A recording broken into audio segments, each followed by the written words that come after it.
I'm going to dox myself a little bit here and show my sad January sales and profit. It's been a super slow month for me because I've really been focusing on trying to help some new sellers get started, and I haven't sent in any inventory FBA since beginning of December. So this is all FBM sales. Most of it is one product that I sell at a pretty good rate. But here on your dashboard, you can see your cost of goods sold, your selling fees, your transaction fees, service fees, and other expenses. So this is all your expenses, where your money went. You can see a big part of it's cost of goods sold and selling fees. So you see your monthly total income and profit. You can scroll over the bars and you'll see total income, total profit, broken down by week. You can change that to weekly, and I think you'll get the daily report from there. Right, so you'll get your daily report, what you made each day, and you can change that to quarterly, yearly, or custom. You got your research here, so this isn't what I use Inventory Labs for, and it'd probably be a poor use, but you can do some scouting here. I don't think I have any history. Yeah, I've looked up a few things, not really my tool of preference for that. The biggest thing that I'm going to use it for is list and prep. We'll get to that in a minute, but you can monitor your inventory here. It's not hugely useful for that because you can do just about the same thing on Seller Central, but you can see your list price, what your active cost is, where you got it from, how many you've replanned, how many you have on hand. Lots of good information here. You can put tags so that when you search it, you can pull it up by tags. Like I could do Monsterverse for these and make sure that all these come up when I put Monsterverse, or I can do Walmart toys, or you can get creative with that. And then I can see my merchant inventory. So we've looked at inventory accounting. You can see your FBA sales, merchant sales, refunds, reimbursements, other income, inbound shipping. You can add your mileage here and other expenses to your business. And this is all really good stuff because you've got reports, and you can do your profit and loss report, and that's essentially going to be what you're going to use for your taxes.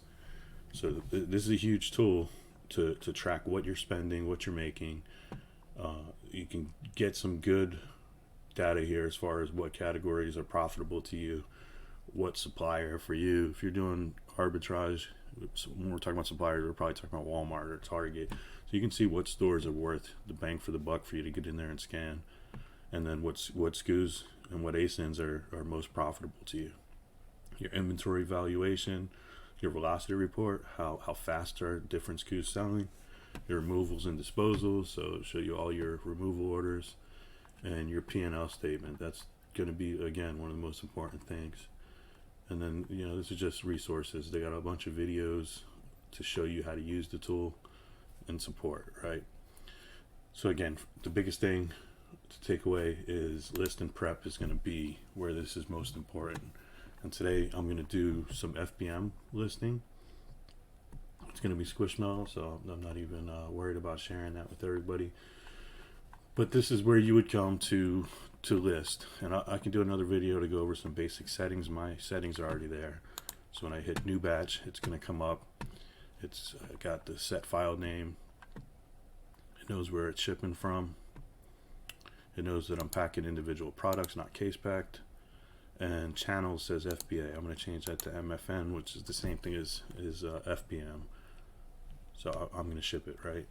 Workflow type private.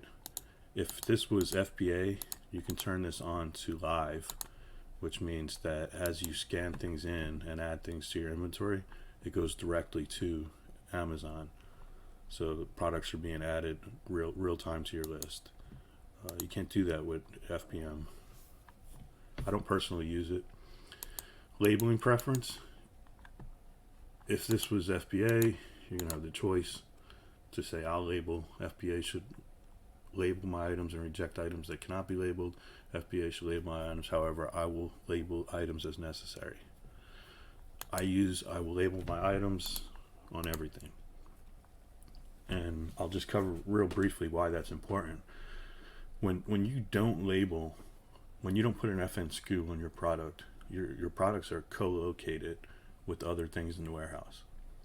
What does that mean? When you sell something, the people in the warehouse go grab something out of a bin, whether it's what you sent in or not, and they send that to the person that ordered from you. Well, it's FBA, so it's not as important as FBM shipping and delivery of product, where you're gonna absolutely get the feedback. It's still important that you want to make sure you're not getting negative reviews and you're not getting returns because somebody else sent in damaged product or the wrong product or stuff like that. If you don't do this, you're gonna get feedback and reviews that say stuff like, I ordered a Squishmallow and they delivered a pack of socks. It happens. So it's hugely important that you use FN SKU labels on all your products, which this is FBM, so we're not going to label them. There's no need because we're shipping it. But when you do FBA, I highly recommend that you stick to using FN SKU labels at all times. So min-max preferences do not capture. We're going to say save to inventory lab. And I'm going to do that because my inventory lab is integrated with Be Cool, my repricer. So I want my repricer to know what my min-max prices are, and it's going to use that information to reprice my items. So create. Now we can start listing inventory. So I have an ASIN that I'm going to add. You can put here, you can put a UPC, you can put an ASIN. When I'm listing inventory that I have in hand sitting in front of me, I use my UPC scanner. I pick the product up and I scan it. It puts the UPC here. I hit search. I'm using an ASIN because I have a list of these ASINs that I know what I need to list. And it's going to pull up all the listings for that ASIN or UPC. And you can see here, this is a Squishmallow that we're going to be selling, ranked 69,000, 11 offers. So I hit select and it's going to give me all the offers here. So I don't need to worry or think about what a good price is. It's showing me. FBA, there's two new sellers, one at $65.99, one at $79.99. I'm going to be selling this FBM, which means I need a price a little more aggressive than them if I plan on getting the buy box. You would see the buy box here if there was one. So I'll just show that, but there's no buy box. So the listing's suppressed. I mean, the buy box is suppressed, excuse me. So you got to click see all buying options. Whoever's at the top of this list is more than likely going to get the order, unless the person needs it quick, and then they're going to look at who gets it to them faster. So that's two things to take into consideration there when you're considering where you put your price at and delivery options. So you can see the new sellers, the lowest one's $65.99. I can just click this and it's going to add my min price, my max price, and this is all settings that I have set. You can change them and put what you think is right here. And I've got minimum price 30% ROI and 200% higher than my list price is max. Why do I do 200% higher than my list price is max? Because some people actually go out of stock on FBM and they keep the listing up, but what they'll do is they'll raise the price super high, or their repricer rules will be set wrong, and then they get the buy box and it shoots their price way up high, and then you chase them and you're out of the buy box along with them. So you want to mitigate that some. I'm not sure the best way to do it. I just put 200%. I'm not going to sell this Squishmallow for $197. But if I see it at that price, I know I need to bring it back down, and I'll do that. Estimated manufacturing and shipping. This is baked in. I keep that as a settings. I just use $6. For me, that works. And then it gives me my net profit and my ROI.